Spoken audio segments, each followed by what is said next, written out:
প্রিয় শিক্ষার্থীবৃন্দ, MET coaching সেন্টারের পক্ষ থেকে তোমাদের সবাইকে জানাই স্বাগতম। তোমরা যারা উচ্চ মাধ্যমিক সেমিস্টার 4 পড়ছো, আজকের ভিডিওটি শুধুমাত্র তোমাদের জন্যই। তো আজকের ভিডিওতে আমরা অল বেঙ্গল টিচার্স অ্যাসোসিয়েশন অর্থাৎ ABTA যে টেস্ট পেপার বেরিয়েছে, ওই টেস্ট পেপারের পেজ নাম্বার 16 অ্যান্ড 17 অর্থাৎ 16 এবং 17 পৃষ্ঠায় ইংরেজির যে দ্বিতীয় কোশ্চেন সেট আছে তা নিয়ে আলোচনা করতে চলেছি। তো পুরো ভিডিও জুড়ে আমি তোমাদের সাথে আছি মানোয়ার স্যার, আর তোমরা দেখছো MET coaching centre YouTube channel. ভিডিওটি শুরু করার পূর্বে প্রতিবারের ন্যায় ছোট্ট একটি রিকোয়েস্ট, যদি তোমরা এখনো পর্যন্ত আমাদের চ্যানেলে নতুন হয়ে থাকো তাহলে অবশ্যই চ্যানেলটিকে সাবস্ক্রাইব করে দিও, আর সেই সাথে পাশে থাকা বেল আইকনটি প্রেস করো যাতে করে আমাদের চ্যানেলে আপলোড হওয়া সমস্ত এডুকেশনাল ভিডিওগুলো সবার আগে পৌঁছে যায় তোমার ফোনে। তো চলো শুরু করা যাক। চলো দেখে নেই প্রথমে প্রোজ সেকশানে কি বলা হচ্ছে। তো একের দাগে কি বলছে যে answer the following question in your own words, মানে নিচের প্রশ্নগুলো নিজের ভাষায় উত্তর দাও। দেখো ব্র্যাকেটে লেখা আছে অ্যান্সার এনি টু, অর্থাৎ যে কোনো দুটো প্রশ্নের উত্তর করলে তোমার হয়ে যাবে। তো তোমাদেরকে বলি তোমরা কে কোন টেক্সট করেছো আমি জানি না, যেহেতু এখানে তোমাদের দুটো টেক্সট আছে, একটা অ্যালিসিস অ্যাডভেঞ্চার ইন ওয়ান্ডারল্যান্ড এবং অন্যটি হচ্ছে 3 কোশ্চেন। তো এই দুটো টেক্সটের মধ্যে যে কোনো একটি টেক্সটকে যদি তোমরা খুব সুন্দর করে করো তাহলে অন্য টেক্সটটি করার কোনো রকম দরকার নেই। তো তোমরা কে কোন টেক্সট করেছো আমি জানি না, সেই জন্য আমি প্রতিটি প্রশ্নের পুঙ্খানুপুঙ্খ উত্তর দেওয়ার চেষ্টা করছি। তো চলো দেখে নেই প্রথম প্রশ্নে কি বলা হচ্ছে। তো এতে কি বলছে যে where was Alice sitting, who was with her. এর অর্থ কি যে অ্যালিস কোথায় বসেছিল এবং তার সাথে কে ছিল। দেখো খুব সুন্দর এবং সহজ করে একেবারে ছোট্ট করে একটা উত্তর তোমাদেরকে আমি প্রোভাইড করছি, যাতে করে একটা ছোট্ট বাচ্চা ছেলেও খুব সহজে এটি মুখস্থ করতে পারে। তো এর অ্যান্সারে তোমরা কি লিখবে যে Alice was sitting on the river bank, মানে অ্যালিস বসেছিল নদীর তীরে। আর তার সঙ্গে কি লিখেছি যে her sister was sitting beside her and reading a book, মানে তার সিস্টার বা তার দিদি বসেছিল তার পাশে এবং সে বই পড়ছিল। চলো এরপরে দেখে নেই বিয়ের দাগের কোশ্চেনে কি বলা হচ্ছে। কি বলছে এখানে যে who was saying oh dear I shall be late and why. তো এখানে কি বলছে যে হু ওয়াজ সেইং মানে কে বলেছিল, এই ও ডিয়ার কথাটা কে বলেছিল, আর সঙ্গে কি বলছে অ্যান্ড হোয়াই মানে এবং কেন বলেছিল। তো এর উত্তরে কি বলা হচ্ছে যে দ্য হোয়াইট র্যাবিট মানে সাদা রঙের একটা খরগোশ ওয়াজ সেইং দিস, মানে সাদা রঙের খরগোশটি এই কথা বলেছিল। আর পরে কি বলছে হি ওয়াজ অ্যাফ্রেড মানে সে ভয় পাচ্ছিল কিসের জন্য, বলছে was being late and was in a great hurry, মানে সে কি করছিল মনে করছিল যে তার দেরি হয়ে গেছে তাই সে তাড়াহুড়ো করার চেষ্টা করছিল। তো একেবারে সহজ বা ছোট্ট করে এই অ্যান্সারটাও তোমাদের প্রোভাইড করার চেষ্টা করেছি। চলো এরপরে দেখে নেই সিয়ের দাগের কোশ্চেনে কি বলা হচ্ছে। কি বলছে এখানে যে where did the hermit live and why. Where মানে হচ্ছে কোথায়, হারমিট লিভ মানে হারমিট কোথায় বাস করতো, অ্যান্ড হোয়াই এবং কেন বাস করতো। তো এর উত্তরে কি বলা হচ্ছে এখানে দ্য হারমিট লিভড মানে এই সন্ন্যাসী বাস করতো ইন আ ফরেস্ট একটা জঙ্গলের মধ্যে। আর কি বলছে হি লিভড দেয়ার মানে তিনি সেখানে বাস করতো টু লিড মানে জীবনযাপন করার জন্য কেমন, বলছে পিসফুল অ্যান্ড সিম্পল লাইফ একটা শান্তিপূর্ণ এবং সরল জীবন, অ্যাওয়ে ফ্রম পিপল মানে লোকজনদের থেকে দূরে। তো এই হারমিট ব্যক্তি যিনি ছিলেন তিনি জঙ্গলের মধ্যে বাস করতেন, আর তিনি সাধারণ মানুষদের থেকে দূরে থেকে একেবারে সহজ এবং একটা শান্তিপূর্ণ জীবন তিনি যাপন করার জন্য ওই জঙ্গলের মধ্যে বাস করতেন। তো চলো এরপরে দেখে নেই ডিয়ের দাগের কোশ্চেনে কি বলা হচ্ছে। এখানে কি বলছে যে ইউ আর টায়ার্ড, এটা একটা কোটেশন দেওয়া আছে, দিয়ে কি বলছে who said this and what did he do. বলছে হু সেড দিস কে এই কথা বলেছিল, কোন কথা যে ইউ আর টায়ার্ড মানে তুমি ক্লান্ত। আর কি বলছে and what did he do এবং কি করছিলেন তিনি। তো এই কথাটা কে বলেছিল এবং যাকে বলেছিল তিনি কি করছিলেন। তো এর উত্তরে কি বলা হচ্ছে the hermit said this to the king, মানে দ্য হারমিট অর্থাৎ সন্ন্যাসীটি সেড দিস মানে বলেছিলেন এই কথাটি, কাকে বলেছিলেন টু দ্য কিং মানে রাজাকে। তোমরা এখানে কিং এর পরিবর্তে যারও ব্যবহার করতে পারো। তো এর পরের লাইনে কি বলছে he was helping the hermit by digging the ground, মানে হি ওয়াজ হেল্পিং তিনি সাহায্য করছিলেন কাকে, দ্য হারমিট মানে সন্ন্যাসীকে, বাই ডিগিং দ্য গ্রাউন্ড মানে মাটি খনন করে। তো আমরা সকলেই জানি এই 3 কোশ্চেন গল্পে ওই সন্ন্যাসী যখন মাটি খুঁড়তে খুঁড়তে ক্লান্ত হয়ে গেছিল তখন এই যে রাজা বা তখন এই যার যাওয়ার পরে সন্ন্যাসীর কাছ থেকে কোদালটিকে কেড়ে নিয়ে বা ওনার থেকে কোদালটি চেয়ে নিয়ে তিনি ওনাকে হেল্প করছিল বা তার মাটি খুঁড়ে ওনাকে সাহায্য করার চেষ্টা করছিল। তো এই ছিল আমাদের একের দাগের 4টি প্রশ্ন। চলো এরপরে দেখে নেই 2 দাগে কি বলা হচ্ছে। কি বলছে এখানে যে answer the questions given below in your own words, মানে নিচের প্রশ্নগুলোর নিজের মতো করে উত্তর দাও। তো এখানে প্রথম প্রশ্নে কি বলা হচ্ছে, এর দাগে বলছে কি যে হু ইজ অ্যালিস, আর একই সঙ্গে কি বলছে describe how she found the little golden key and the tiny door, এবং একই সঙ্গে আবারও বলছে why could not she go through the door, আর পরে আরও একটা কোশ্চেন এখানে দেওয়া হচ্ছে কি যে how did she react to this. তো পুরো কোশ্চেনের মিনিং তাহলে কি হচ্ছে, বলছে হু ইজ অ্যালিস মানে অ্যালিস কে, এবং পরের লাইনেই বলছে কি describe how she found, describe মানে বর্ণনা করো, হাউ সি ফাউন্ড মানে কেমন করে তিনি খুঁজে পেয়েছিলেন দ্য লিটল গোল্ডেন কি সেই সোনালী রঙের বা সোনালী সেই ছোট্ট চাবিটিকে, আর কি বলছে অ্যান্ড দ্য টাইনি ডোর এবং সেই ছোট্ট দরজাকে। এবং এই সঙ্গে আরও একটা কোশ্চেনে কি বলা হচ্ছে why could not she go through মানে কেন সে যেতে পারছিল না, কোথায় বলছে দ্য ডোর মানে সেই দরজার মধ্যে দিয়ে সে কেন প্রবেশ করতে পারছিল না। এবং এর সঙ্গে আরও একটি কোশ্চেন দেওয়া আছে কি বলছে how did she react to this মানে সে কেমন রিয়াক্ট করেছিল বা সে কেমন আচরণ করেছিল। তো সকলে বুঝতেই পারছো এখানে 4টা কাটা কোশ্চেন নিয়ে তোমাদের একটি বড় প্রশ্ন তৈরি করা হয়েছে। তো তোমাদের আপকামিং পরীক্ষায় এরকম প্রশ্ন আসার সম্ভাবনা আছে। যেহেতু আমরা আজকের এই সিঙ্গেল একটি ভিডিওর মাধ্যমে সম্পূর্ণ কোশ্চেন সেটটি ক্লিয়ার করার চেষ্টা করছি, সেই জন্য আমরা একেবারে সহজ এবং ছোট্ট উত্তর তোমাদেরকে প্রোভাইড করছি। তো তোমরা চাইলে এই অ্যান্সারটাকে যদি তোমার পরীক্ষায় আসে এর সঙ্গে আগে পিছিয়ে একটু ইন্ট্রোডাকশন এবং কনক্লুশন লাগিয়ে কোশ্চেনটিকে একটু বড় করে অ্যান্সার লেখার চেষ্টা করো। তো চলো দেখে নেই এর অ্যান্সারে কি বলা হচ্ছে। কি বলছে এখানে যে Alice is a young and curious girl, মানে অ্যালিস ছিল একজন ইয়াং মানে একটা ছোট্ট অ্যান্ড কিউরিয়াস গার্ল এবং কৌতূহলী একটা মেয়ে। এবং সেই সঙ্গে কি বলছে she is the central character of Alice in Wonderland, মানে সেই অ্যালিস ইন ওয়ান্ডারল্যান্ডের সব থেকে সেন্ট্রাল ক্যারেক্টার বা মুখ্য চরিত্র।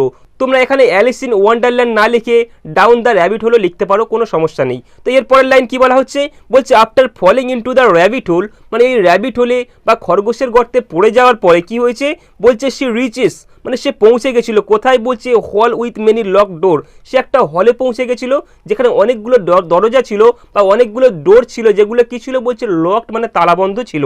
আর কি বলছে one a small glass table, আর কি ছিল একটা ছোট্ট কাঁচের টেবিলে কি ছিল সে ফাইন্ডস মানে সে পেয়েছিল এ লিটল গোল্ডেন কি মানে একটা ছোট্ট সোনালী রঙের চাবি। তো বুঝতেই পারছো প্রশ্নের মধ্যে আমাদের কি ছিল যে অ্যালিস কেমন করে বা কিভাবে সেই চাবিটিকে সংগ্রহ করেছিল।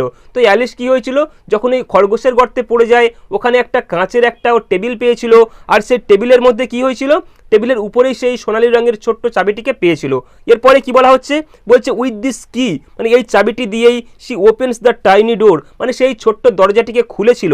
আর কি বলছে অ্যান্ড সিজ এবং সে দেখেছিল এ বিউটিফুল গার্ডেন মানে সেই সুন্দর ছোট্ট বাগানটিকে। তো এরপরে একই সঙ্গে আবার কি বলা হচ্ছে however Alice can not go through the door because she is too big for it, মানে অ্যালিস এই দরজা দিয়ে প্রবেশ করতে পারছিল না, তার কারণ কি ছিল কারণ অ্যালিস ছিল এই দরজার থেকে অনেক বেশি বড়।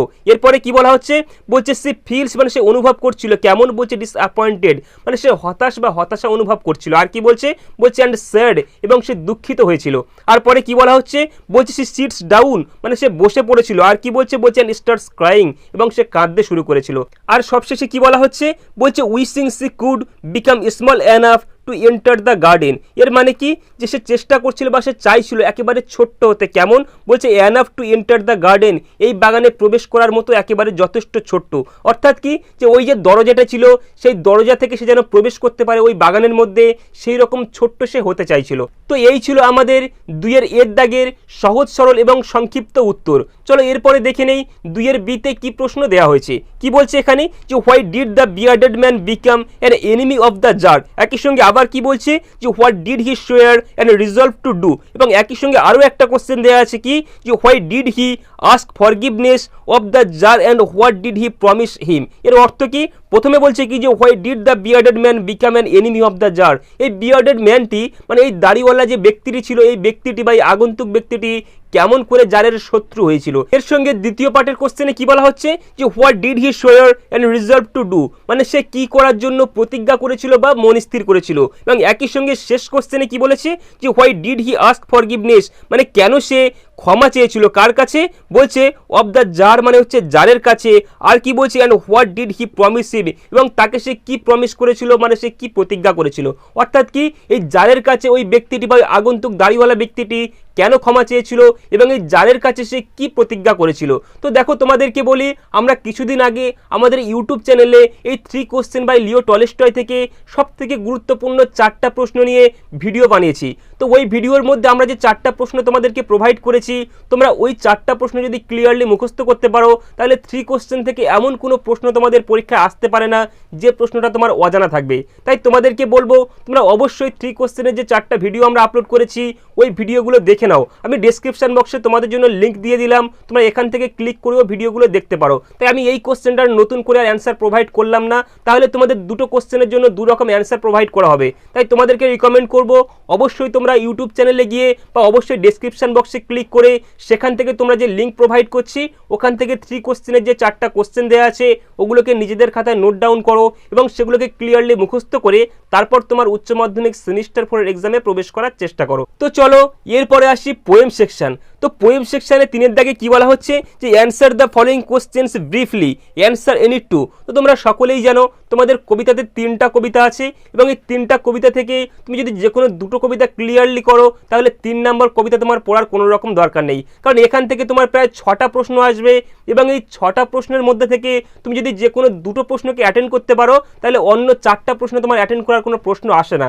তো তোমাদেরকে বলে রাখি, দেখো যেহেতু তোমরা কে কোন কবিতা করেছো আমি জানি না, তাই তোমাদের জন্য প্রত্যেকটা কোশ্চেনের একেবারে সহজ সরল বা সংক্ষিপ্ত উত্তর প্রদান করছি, একটু ভালো করে তোমরা এগুলোকে নোট ডাউন করে নিও। তো তোমাদের 3 দাগের এতে যে প্রথম কোশ্চেন দেওয়া হয়েছে কি বলা হচ্ছে এখানে যে where is the hawk sitting, what does he do in his sleep. তো তোমরা বুঝতেই পারছো hawk roosting by Ted Hughes যে কবিতা সেই কবিতা থেকে এখানে প্রথম প্রশ্ন দেওয়া হয়েছে। তাহলে প্রথম প্রশ্নে কি বলছে where is the hawk sitting, মানে হক কোথায় বসেছিল বা বাজ পাখিটি কোথায় বসেছিল, আর একই সঙ্গে কি বলছে what does he do in his sleep, মানে সে তার ঘুমের মধ্যে কি করে। তো সকলেই জানো এর উত্তরটা একেবারে ক্লিয়ার বা সহজ করে তোমাদেরকে দিয়েছি। কি বলেছে যে the hawk is sitting on the top of a tree.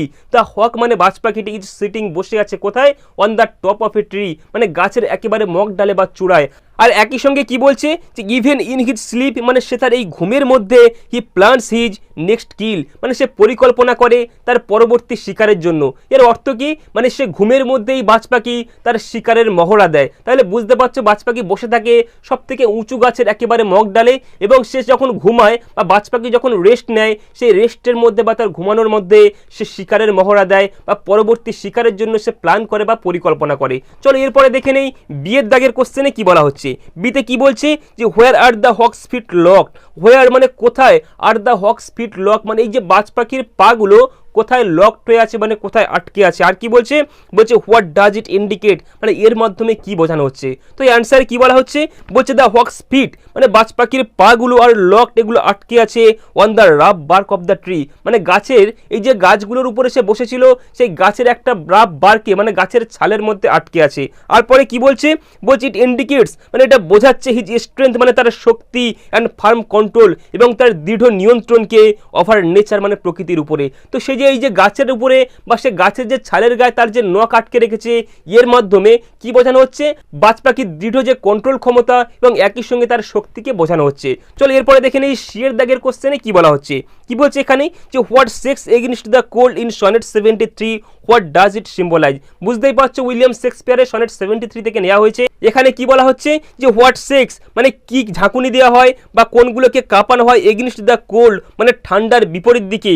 আর কি বলছে ইন সনেট 73, অর্থাৎ সনেট 73 যে পোয়েম আছে এই পোয়েমে শীতের কারণে কোন জিনিসের ঝাঁকুনির কথা বা কোন জিনিসের কাঁপুনির কথা বলা হয়েছে। আর পরে কি বলছে হোয়াট ডাজ ইট সিম্বলাইজ, মানে এর মাধ্যমে কি বোঝানো হচ্ছে। তো এর অ্যান্সারে কি বলা হচ্ছে যে the bare branches shake against the cold, মানে এই শীতের বিপরীতে ওই যে বিয়ার ব্রাঞ্চেস যেগুলো আছে মানে গাছের যে ডালগুলো আছে সেগুলোকে ঝাঁকুনি দেওয়া হচ্ছে বা সেগুলোর কাঁপুনি এই কবিতার মধ্যে তুলে ধরা হয়েছে। আর পরে কি বলছে দে সিম্বলাইজ, মানে সেগুলোর দ্বারা বোঝানো হচ্ছে ওল্ড এজ মানে বার্ধক্য বয়সকে বা বৃদ্ধ বয়সকে, and the nearness of death এবং মৃত্যুর যে কাছাকাছি যে পর্যায়ে মানে মৃত্যুর যে নিকটবর্তী অবস্থা সেটাকেই বোঝানো হচ্ছে। চলো এরপরে দেখে নেই ডি এর দাগের কোশ্চেনে কি বলা হচ্ছে। কি বলছে এখানে যে what is called death second self in sonnet 73 and why. এর অর্থ কি, মানে ইন সনেট 73 অর্থাৎ এই সনেট 73 কবিতার মধ্যে এই মৃত্যুর মানে এই যে মৃত্যুর দ্বিতীয় যে অবস্থা কাকে বলা হয়েছে অ্যান্ড হয় এবং কেন বলা হয়েছে। তো মৃত্যুর দ্বিতীয় অবস্থা বলতে তোমরা কি বোঝো বা কাকে এই কবিতার মধ্যে বলা হয়েছে এবং তাকে কেন মৃত্যুর দ্বিতীয় অবস্থা বলা হয়েছে তা ব্যাখ্যা করো। দেখো একেবারে ছোট্ট করে এক লাইনে উত্তরটা দেওয়ার চেষ্টা করেছি। কি বলা হচ্ছে এখানে, যে sleep is called death second self. Sleep মানে হচ্ছে ঘুম, তো ঘুমকেই বলা হয় মৃত্যুর দ্বিতীয় অবস্থা। আর কি বলছে, বিকজ কারণ it resembles death by bringing rest and darkness, মানে শুধুমাত্র এই ঘুমই একমাত্র ডেকে আনতে পারে কাকে, বলছে রেস্ট অ্যান্ড ডার্কনেস, মানে অন্ধকারকার একই সঙ্গে বিশ্রামকে। তোমরা সকলেই জানো ঘুমন্ত ব্যক্তি যেমন চিরনিদ্রায় নিদ্রিত হয়, মানে চিরকালের জন্য সে বিশ্রাম নেয়, ঠিক সেরকম ঘুমের মধ্যেও মানুষ বিশ্রাম নেয় এবং ঘুমের মধ্যেও মানুষ সেই ডার্কনেসকে বা অন্ধকারকে দেখতে পায়। তাই মৃত্যুর সঙ্গে ঘুমের একটা সম্পর্ক আছে। তাই আলোচ্য কবিতায় উইলিয়াম শেক্সপিয়ার এই সনেট 73 মধ্যে ঘুমকে মৃত্যুর দ্বিতীয় অবস্থা বলে তিনি চিত্রিত করেছেন বা তিনি বর্ণনা করেছেন। তো চলো এরপরে দেখে নেই ইয়ের দাগের কোশ্চেনে কি বলা হচ্ছে। কি বলছে এখানে, যে what is the central theme of the green house effect. তো এই দ্য গ্রিন হাউস এফেক্ট কবিতায় সব থেকে সেন্ট্রাল থিম বা এর যে মধ্যবর্তী বা এর অন্তর্বর্তী যে থিম সেটা কি। তো এর উত্তর একেবারে সহজ করে দিয়ে রেখেছি। দ্য সেন্ট্রাল থিম ইজ, মানে সেন্ট্রাল থিমগুলো হলো কি আছে, বলছে ডেঞ্জার অফ গ্লোবাল ওয়ার্মিং, মানে গ্লোবাল ওয়ার্মিং এর বা বিশ্ব উষ্ণায়নের যে ডেঞ্জার, মানে এর যে প্রভাব বা এর যে ভয়ানক যে দিক সেটা। আর কি বলা হচ্ছে, বলছে ক্লাইমেট চেঞ্জ, এবং একই সঙ্গে জলবায়ু পরিবর্তন কজড বাই হিউম্যান অ্যাক্টিভিটিস, মানে মানুষের কাজকর্মের দ্বারা। তো মানুষের কৃতকর্মের দ্বারা জলবায়ুর যে পরিবর্তন এবং একই সঙ্গে বিশ্ব উষ্ণায়নের যে খারাপ দিকগুলো আছে সেগুলোই হচ্ছে আলোচ্য দ্য গ্রিন হাউস ইফেক্ট এই কবিতার সব থেকে সেন্ট্রাল থিম। চলো এরপরে দেখে নেই এফ এর দাগের কোশ্চেনে কি বলা হচ্ছে। কি বলছে এখানে, what will happen to the grain belts. Grain belts মানে কি, উর্বর জমিগুলো। তো এই উর্বর জমিগুলো কি হওয়ার কথা বা কি ঘটার কথা আলোচ্য কবিতায় বলা হয়েছে। তো একেবারে সহজ করে উত্তরে দিয়েছি কি, দ্য গ্রেন বেল্ট মানে এই যে উর্বর জমিগুলো কি হবে, উইল মুভ টুয়ার্ডস, এগুলো চলে যাবে টুয়ার্ডস দ্য পোলস, মানে কত দিকে, পোলের দিকে, মানে সেই মেরু অঞ্চলের দিকে। আর কি বলছে, ডিউ টু ক্লাইমেট চেঞ্জ, মানে কি হবে, ডিউ টু ক্লাইমেট চেঞ্জ মানে এই জলবায়ু পরিবর্তনের জন্য আমাদের যে এই যে গ্রেন বেল্ট আছে এগুলো কি হবে না মেরু অঞ্চলের দিকে সরে যাবে। এবং কবিতার মধ্যে আমরা আরও একটা লাইন পেয়েছিলাম কি, আমাদের উর্বর মৃত্তিকাগুলো বা উর্বর এই শস্য ক্ষেতগুলো একটা সময় ডাস্ট বাউল অর্থাৎ ধুলোর বাটিতে পরিবর্তন হবে। চলো এরপরে দেখে নেই চারের দাগে কি বলা হচ্ছে। তো চারের দাগে কি বলা হচ্ছে, যে answer any one of the following questions in your own word, মানে নিচের প্রশ্নগুলির মধ্যে যে কোনো একটি প্রশ্ন নিজের ভাষায় উত্তর দাও। তো তোমরা সকলেই জানো তোমাদের যে 3টা কবিতা আছে, 3টা কবিতা থেকে তোমাদের 3টা বড় প্রশ্ন আসবে। তো এই 3টা বড় প্রশ্নের মধ্যে যে কোনো একটা বড় কোশ্চেন যদি তুমি অ্যাটেন্ড করে আসতে পারো তাহলে তোমার দ্বিতীয় কোনো প্রশ্ন অ্যাটেন্ড করার কোনো প্রশ্ন এখানে আসে না। তাহলে বুঝতেই পারছো কতই না সহজ তোমাদের উচ্চ মাধ্যমিক সেমিস্টার 4 এই এক্সাম। তো এখানে কি বলা হচ্ছে প্রথম কোশ্চেনে দেখে নেই চলো। তো চারের এতে কি বলা হচ্ছে, যে now I hold creation in my food. Now মানে এখন, আই হোল্ড ক্রিয়েশন আমি ধরতে পারি কাকে, বলছে ক্রিয়েশন মানে সৃষ্টিকে, ইন মাই ফুড আমি এখন আমার পায়ের মধ্যে সম্পূর্ণ সৃষ্টিকে ধরতে পারি। তোমরা সকলে বুঝতেই পারছো এটা অন্য কোথাও থেকে নয়, টেড হিউজেসের লেখা যে হক রুস্টিং কবিতা সেখান থেকেই কোটেশনটি নেওয়া হয়েছে। তো এই কোটেশন দেওয়ার পরে কিছু প্রশ্ন দেওয়া আছে। কি আছে প্রথমেই, বলছে হু সেজ দিস, মানে কে এই কথাটি বলেছিল, এবং একই সঙ্গে আবার কি বলছে, explain the significance of the assertion in the poem, মানে আলোচ্য কবিতার মধ্যে এই লাইনের তাৎপর্য বলতে কি বোঝানো হয়েছে। এরপর আরও একটি প্রশ্ন দেওয়া আছে কি, যে why does the hawk feel so confident, মানে বাজ পাখি কেন এত আত্মবিশ্বাসী। তাহলে বুঝতেই পারছো খুবই ইম্পর্টেন্ট একটি প্রশ্ন। তো এর উত্তরে কি দেওয়া হচ্ছে চলো দেখে নিই। তোমাদের আগের মতো একেবারে সহজ এবং ছোট্ট করে সংক্ষিপ্ত আকারে উত্তরটি দেওয়ার চেষ্টা করেছি।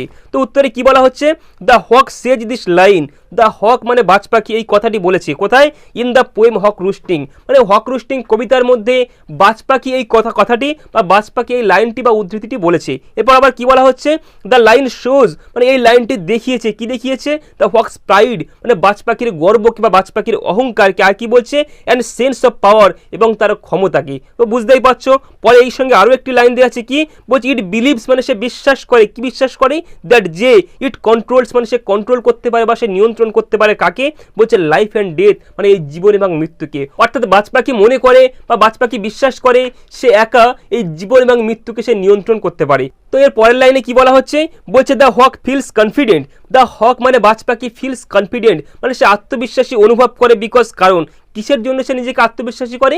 উত্তরে বলা হচ্ছে দেখো, বলছে অফ ইটস স্ট্রেংথ, মানে তার ক্ষমতার জন্য, সার্ভ ভিশন তার তীক্ষ্ণ দৃষ্টির জন্য, অ্যান্ড ডেডলি ক্লজ, এবং তার প্রখর নখের জন্য বা তার শক্তিশালী নখের জন্য।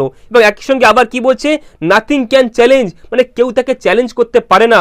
আর কি বলছে, ইটস অথরিটি, মানে তার ক্ষমতাকে চ্যালেঞ্জ করার মতো পৃথিবীতে কেউ এখনো জন্মায়নি। আর কি বলছে, সো ইট ফিলস ইনভিনসিবল, আর এই কারণেই সে নিজেকে সব থেকে শক্তিশালী মনে করে বা সব থেকে আত্মবিশ্বাসী সে নিজেকে মনে করে। তাহলে বুঝতেই পারছো, একেবারে সহজ সরল করে 3 থেকে 4টা লাইন তোমাদেরকে দিয়ে দিয়েছি। তো যদি এরকম প্রশ্ন তোমার পরীক্ষা আসে, অবশ্যই তোমরা এর সামনে এবং পিছনে 2-1টা লাইন তোমরা অ্যাড করে এই অ্যান্সারটাকে লিখে আসতে পারো। তো তোমাদের এই হক রুস্টিং কবিতা থেকেও আমি সব থেকে গুরুত্বপূর্ণ 4টা প্রশ্ন নিয়ে ভিডিও বানিয়ে ইউটিউবে অলরেডি আপলোড করে দিয়েছি। যদি তোমরা এখনও পর্যন্ত সেই ভিডিওগুলো না দেখে থাকো, তাহলে অবশ্যই চ্যানেলে ভিজিট করে সেই গুরুত্বপূর্ণ প্রশ্নের ভিডিওগুলো দেখে আসো। তাহলে তোমাদের আলোচ্য কবিতা থেকেও কোনো রকমের কোনো প্রশ্ন নিয়ে কোনো সমস্যা হতে পারে না।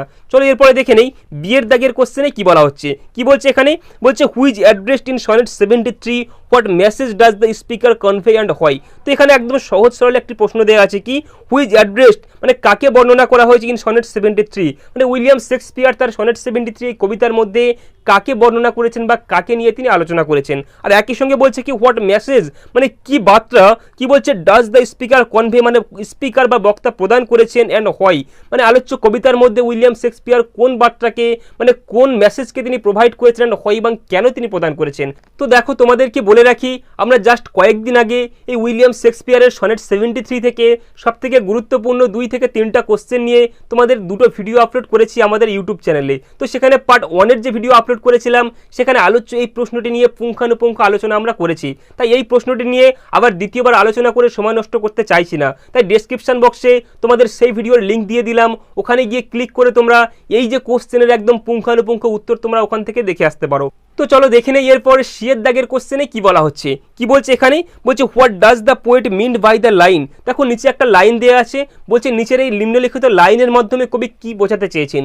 কোন লাইনের দ্বারা? এখানে বলা হচ্ছে the plain states will be abandon at giant dust bowl, Greenland and Antarctica will joint the new great power. তো তোমরা বুঝতেই পারছো তোমাদের কবিতার লাইন। এখানে কি বলা হয়েছিল, যে আমাদের যে সমতল ভূমিগুলো আছে কোনো এক সময় এগুলো ডাস্ট বাউল মানে ধুলোর বাটিতে পরিবর্তন হবে, বা এগুলো কোনো এক সময় মরুভূমিতে পরিণত হবে। আর একই সঙ্গে এই আন্টার্কটিকা এবং গ্রিনল্যান্ডের মতো যে শক্তিধর দেশগুলো, এগুলো তারা জয়েন্ট করবে এবং তারা গ্রেট পাওয়ার মানে বিরাট ক্ষমতাধর দেশ হিসেবে তারা পরিণত হবে। তো এই লাইনের মাধ্যমে কবি কি বোঝাতে চেয়েছেন। দেখো তোমাদের আবারও বলে রাখি, এই প্রশ্নগুলোর নতুন করে অ্যান্সার করার কোনো প্রয়োজন আমাদের নেই। তো আমরা জাস্ট কয়েকদিন আগে 2 থেকে 3 দিন আগেই আমাদের এই চ্যানেলের মধ্যে আমরা এই দ্য গ্রিন হাউস এফেক্ট থেকে একটি গুরুত্বপূর্ণ, সব থেকে গুরুত্বপূর্ণ একটি প্রশ্ন নিয়ে একটা ভিডিও আপলোড করেছিলাম। তো ওখানে পার্ট 1-এর যে ভিডিও আপলোড করেছিলাম, সেখানে তোমাদের বলে দিয়েছি যে দ্য গ্রিন হাউস এফেক্ট থেকে তোমার যেই প্রান্ত থেকে যাই প্রশ্ন আসুক, তোমরা এই একটা প্রশ্নের উত্তর পুঙ্খানুপুঙ্খ যদি লিখে আসতে পারো, তাহলে উচ্চ মাধ্যমিকের তোমাদের সেমিস্টার 4 গ্রিন হাউস এফেক্টের 6-এর 6 নাম্বার আটকানোর ক্ষমতা তোমাদের কারণ নেই। তাই তোমাদেরকে বলবো দ্য গ্রিন হাউস এফেক্টের পার্ট 1-এর ভিডিওতে যে প্রশ্নটি প্রোভাইড করেছিলাম, সেই প্রশ্নের অ্যান্সারটি একটা বারের জন্য তোমরা দেখে নাও, তাহলে নতুন করে তোমার কোনো প্রশ্ন পড়ার কোনো দরকার নেই। তো চলো এরপরে আসি ড্রামা সেকশন। তো ড্রামা সেকশনে 5-এর দাগে কি বলা হচ্ছে, অ্যাটেম্পট এনি ওয়ান কোশ্চেন, মানে যে কোনো একটি প্রশ্নের উত্তর দাও। প্রশ্নগুলো কি দেওয়া আছে, 5-এর এতে বলছে যে how does Maurya's character symbolise universal motherhood in Riders to the Sea, মানে রাইডার্স টু দ্য সি এই যে এই ড্রামাতে মানে এই প্লেতে বা এই যে নাটকের মধ্যে মৌরিয়ার ক্যারেক্টার কেমন করে সিম্বলাইজ করা হয়েছে বা মৌরিয়ার ক্যারেক্টারকে কেমন করে চিত্রিত করা হয়েছে তা বর্ণনা করো। দেখো তোমাদের আগে আমি বহুবার বলে দিয়েছি যে মৌরিয়ার এই ক্যারেক্টারটা তোমাদের আপকামিং পরীক্ষার জন্য সব থেকে বেশি গুরুত্বপূর্ণ। তাই the Riders to the C থেকে আমি তোমাদের যে 2টো পার্টের ভিডিও আপলোড করেছিলাম, সেখানে প্রথম যে ভিডিও আপলোড করেছি সেখানে একটা মাত্র কোশ্চেন নিয়ে, অর্থাৎ মৌরিয়ার এই ক্যারেক্টার নিয়ে একদম সূক্ষ্ম বা সুন্দর করে আলোচনা করেছি। একেবারে সহজ সরল এমন করে আলোচনা করেছি, একটা দুধের শিশুও পর্যন্ত 1-2 বার পড়লেও তার মুখস্থ হয়ে যাবে। তো ডেসক্রিপশন বক্সে আমি আবারও লিঙ্ক দিয়ে দিলাম, তোমরা অবশ্যই সেখানে ক্লিক করে ভিডিওটি দেখে নিতে পারো। তাই নতুন করে এখানে মৌরিয়ার ক্যারেক্টার নিয়ে আলোচনা করার কোনো প্রশ্ন আমাদের আসে না। দেখো অলরেডি আমাদের এই চ্যানেলের মধ্যে দিয়ে সমস্ত নোটস বা সমস্ত সাজেশন আমরা প্রোভাইড করে দিয়েছি।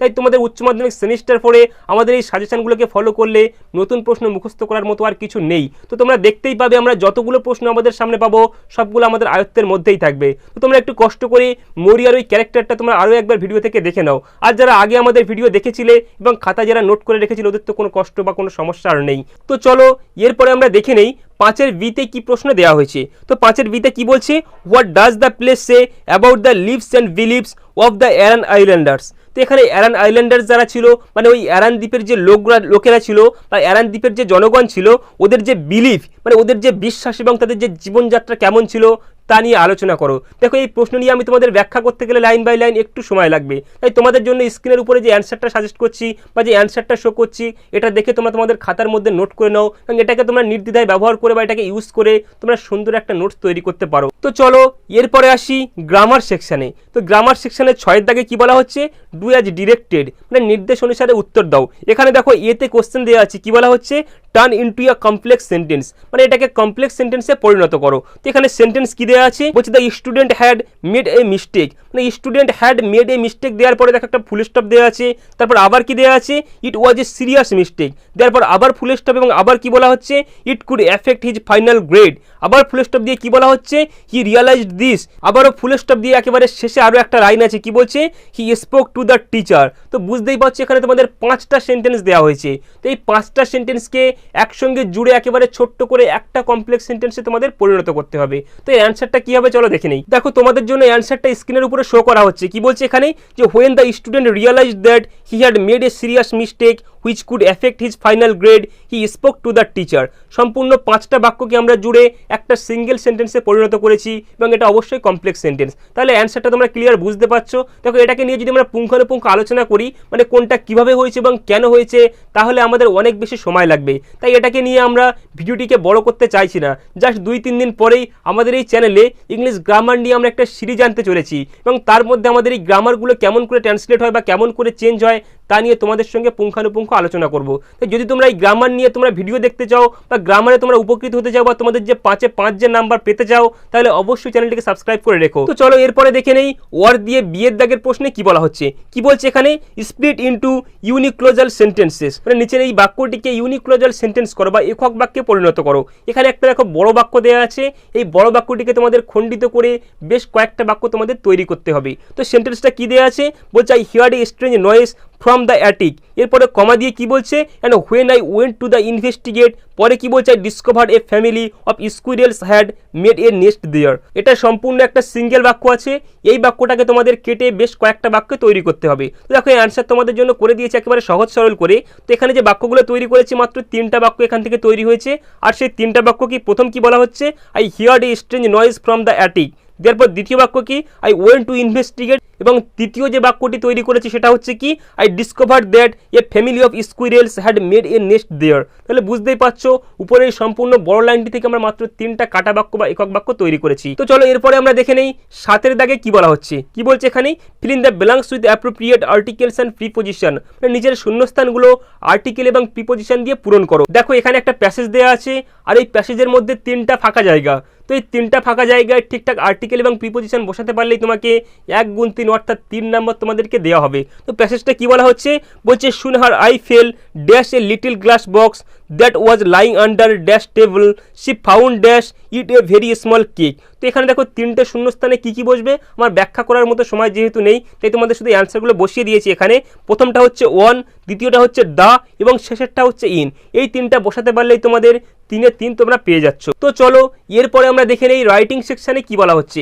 তো রাইটিংয়ে 8-এর দাগে কি বলা হচ্ছে, attempt either a or B, মানে হয় এ না হলে তোমরা বি, দুটোর মধ্যে যে কোনো একটা দাগের প্রশ্নের উত্তর দাও। তো তোমরা সকলেই হয়তো জানো তোমাদের রাইটিং সেকশনে 2টো অপশান আছে, মানে হয় তোমাকে একটা 10 নম্বরের এসে রাইটিং লিখতে হবে, আর না হয় তোমাকে কি করতে হবে, একটা ইমেল এবং একটা ব্লগ, দুটো মিলিয়ে 5+5 10 নম্বর তোমাদেরকে লিখতে হবে। তো আমি তোমাদের যেহেতু বলেছি তোমরা এই যে ব্লগ এবং ইমেলের যে সেকশন আছে এটাকে চুজ করতে, কেন, কারণ এখানে 5 নাম্বারের যে 2টো রাইটিং আছে এখানে তোমাদেরকে ফরম্যাট প্রোভাইড করা যায়। তো আমি আমাদের এই চ্যানেলের মধ্যে দিয়ে তোমাদের এর পূর্বে ইমেল এবং ব্লগ নিয়ে 5টা করে 10টা ভিডিও আপলোড করেছি, যা সম্পূর্ণ ইউটিউবের মধ্যে শুধুমাত্র আমি তোমাদেরকে সিরিজ ধরে বা ফরম্যাট ধরে এই যে ফরম্যাটগুলো তোমাদেরকে আপলোড দিয়েছি বা তোমাদেরকে শিখিয়েছি, যেখান থেকে যে কোনো প্রশ্ন আসলেই তোমরা এই যে ইমেল এবং ব্লগগুলো লিখে আসতে পারো। তো চলো দেখে নেই এখানে প্রশ্নগুলো কি বলা হচ্ছে। তো 8-এর দাগের এতে কি বলা হচ্ছে, যে write an essay on the place of woman in our society, মানে আমাদের এই সোসাইটি বা সমাজে উম্যানদের যে প্লেস, মানে নারীদের যে জায়গা,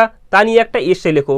তো বুঝতেই পারছো সমাজের নারীদের অবস্থান নিয়ে একটা এসে লেখার কথা বলা হচ্ছে। তো আমি যেহেতু তোমাদেরকে বলেছি ইমেল এবং ব্লগ রাইটিং থেকে লিখলে তোমাদের জন্য সহজ হবে, তাই আমি তোমাদের জন্য ইমেল এবং ব্লগের যে প্রশ্নগুলো আছে এগুলোর সমাধান করার চেষ্টা করছি। চলো আমরা দেখে নেই এখান থেকে যে ব্লগটা দেওয়া হয়েছে কি বলছে এখানে, যে write a blog on importance of mental health beside physical fitness within 75 ওয়ার্ডস। তাহলে বুঝতেই পারছো যে আমাদের ফিজিক্যাল ফিটনেসের পাশাপাশি মানে শারীরিক সুস্থতার পাশাপাশি আমাদের মানসিক সুস্থতা কতটা প্রয়োজন তা নিয়ে একটা ব্লগ রাইটিং লেখো বা একটা ব্লগ লেখো। তো তোমাদেরকে বলে রাখি, আমি যদি এখন তোমাদের এই প্রশ্নটির উত্তর তোমাদের সাজেস্ট করি বা এই প্রশ্নটির উত্তর স্ক্রিনের উপরে তোমাদেরকে দেখাই, তোমরা এখান থেকে কিচ্ছু বুঝতে পারবে না, কারণ এর একটা নির্দিষ্ট ফরম্যাট আছে, এর একটা প্যাটার্ন আছে, বা এখানে বেশ কিছু জিনিস বা রুলস বা রেগুলেশন আছে যেগুলো ফলো না করলে তোমাকে কোনোদিন পুঙ্খানুপুঙ্খ নাম্বার দেবে না। তাই তোমাদেরকে বলবো, আমরা জাস্ট কয়েকদিন আগে এই যে ব্লগ রাইটিংয়ের যে সিরিজ বের করেছিলাম বা যে সিরিজের ভিডিও আপলোড করেছি, ওখানে পার্ট 3 যে ভিডিও আপলোড করেছিলাম এডুকেশনাল ব্লগ নিয়ে, এই পার্ট 3 এডুকেশনাল ব্লগ নিয়ে,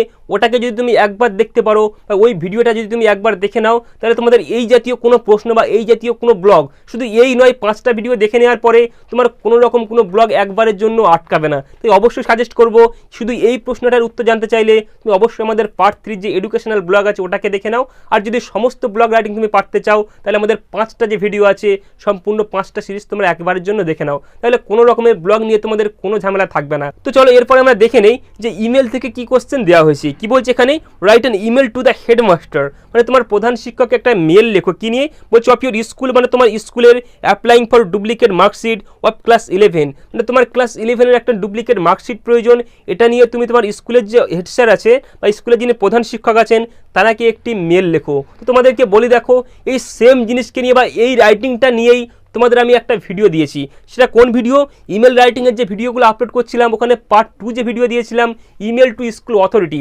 স্কুল অথরিটির মধ্যে তোমাদেরকে শিখিয়ে দিয়েছি যে স্কুলে যদি তোমাদের কোনো মেল লিখতে দেয়, যে কোনো কারণে হোক, তুমি কেমন করে সেই মেলটা লিখবে, এবং তার মধ্যে তোমাদের এই আলোচ্য প্রশ্নটাও দেখবে ওখানে মেনশন করা আছে। তাই নতুন করে এগুলো শেখার কোনো প্রশ্ন আসে না। অবশ্যই তোমরা মেল রাইটিংয়ের বা ইমেল ড্রাফটিংয়ের যে ভিডিওগুলো আছে ওখান থেকে পার্ট 2-এ যে ভিডিওটা দেওয়া আছে ইমেল টু স্কুল অথরিটি, ওই ভিডিওটি একটা বারের জন্য দেখে নাও। তো যদি তোমরা এই 5টা করে সিরিজ, তোমাদেরকে আবারও বলছি, যদি একটা বার দেখে নিতে পারো, তোমাদের ইমেল এবং ব্লগ নিয়ে কোনো সমস্যা তোমাদের থাকবে না। তো শিক্ষার্থীবৃন্দ, তোমরা সকলেই বুঝতে পারছো আমরা একেবারে সহজ সরল বা সংক্ষিপ্ত আকারে তোমাদের দ্বিতীয় যে প্রশ্ন সেটটি আছে এবিটিএ টেস্ট পেপারের, সেটাকে নিয়ে আলোচনা করার চেষ্টা করেছি। তো ভিডিওটি কেমন লাগলো অবশ্যই কমেন্ট বক্সে জানিও। আর ভিডিওটি ভালো লাগলে বা তোমার পড়াশোনার জন্য বিন্দু পরিমাণ উপকারে আসছে বলে যদি তোমার মনে হয়, তাহলে অবশ্যই ভিডিওটিকে একটি লাইক দিও, আর একই সঙ্গে তোমার বন্ধুদের মাঝে শেয়ার করে দিও, যাতে করে তারাও যেন তোমার মতো উপকৃত হয়। তো দেখা হচ্ছে পরবর্তী কোনো ভিডিওতে। ভিডিওটি একেবারে শেষ পর্যন্ত দেখার জন্য অ্যামিটি কোচিং সেন্টারের পক্ষ থেকে তোমাদের সবাইকে জানাই ধন্যবাদ। আর এখনও পর্যন্ত সাবস্ক্রাইব না করে থাকলে অবশ্যই সাবস্ক্রাইব করে তারপরেই ভিডিওটিকে স্কিপ করো।